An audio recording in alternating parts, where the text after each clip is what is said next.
The Inuit used harpoons to hunt muskox and caribou.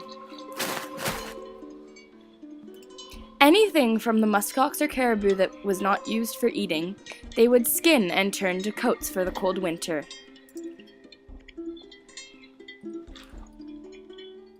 They would also use the bones to make further weaponry and fishing devices. The Inuits would also fish for things like whales and seals. The cold climate provided ice, which was a great way to get close to the animal without scaring it away. The Inuits would also stick a feather in the ice. As it began to vibrate, they knew something had swum close, and it was time to grab their harpoon and get it.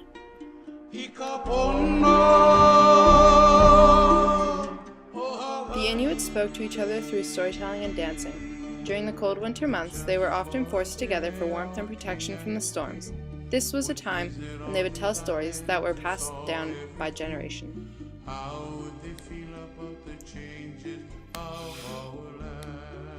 The Inuits carved or painted many items. They would use the bark of trees and carve it into little sculptures or scenes. They would also make useful items such as buttons, combs, pins, boxes, and much more. How would they feel about this modern city? The Inuits were very religious people. They believed everything had a spirit and that after death they went to go live in another world with all the other dead spirits. Also, things like the wind, water, and sun all had spirits that needed to be kept happy.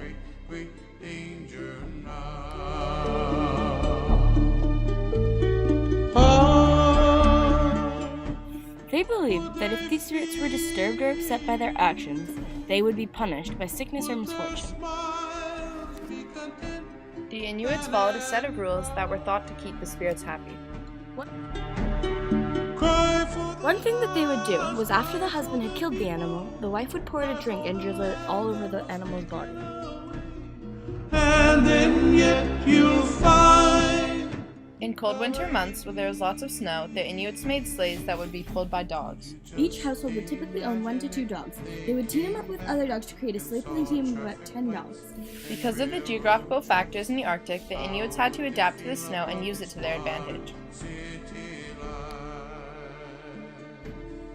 In the summer months, the Inuits would travel on water on kayaks that were built from driftwood. Snow provided excellent insulation.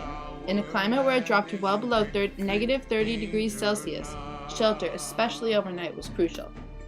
The Inuits overcame this with igloos, houses made of snow. For 2 knowledgeable men, it would take them about 2 hours to build an igloo.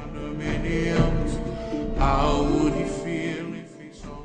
The Inuit mostly made clothing from animal skin, which was sewn together by needles made from animal bones and thread from the trees and hair. Because of the weather and environment, they would wear the fur of the animals in towards their bodies and the leather side out to face the climate, hoping it would protect them from the harsh winds of the winter. Cry for the lost, cry for the people, cry for the land that was taken away.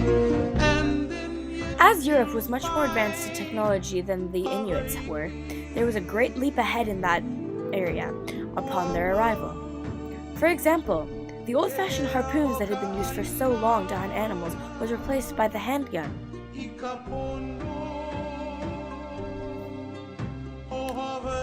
The delicate immune systems of the Inuits were not capable of handling the diseases brought by the ships of the Europeans. So, when the Europeans arrived, thousands of Inuits fell ill and died of disease.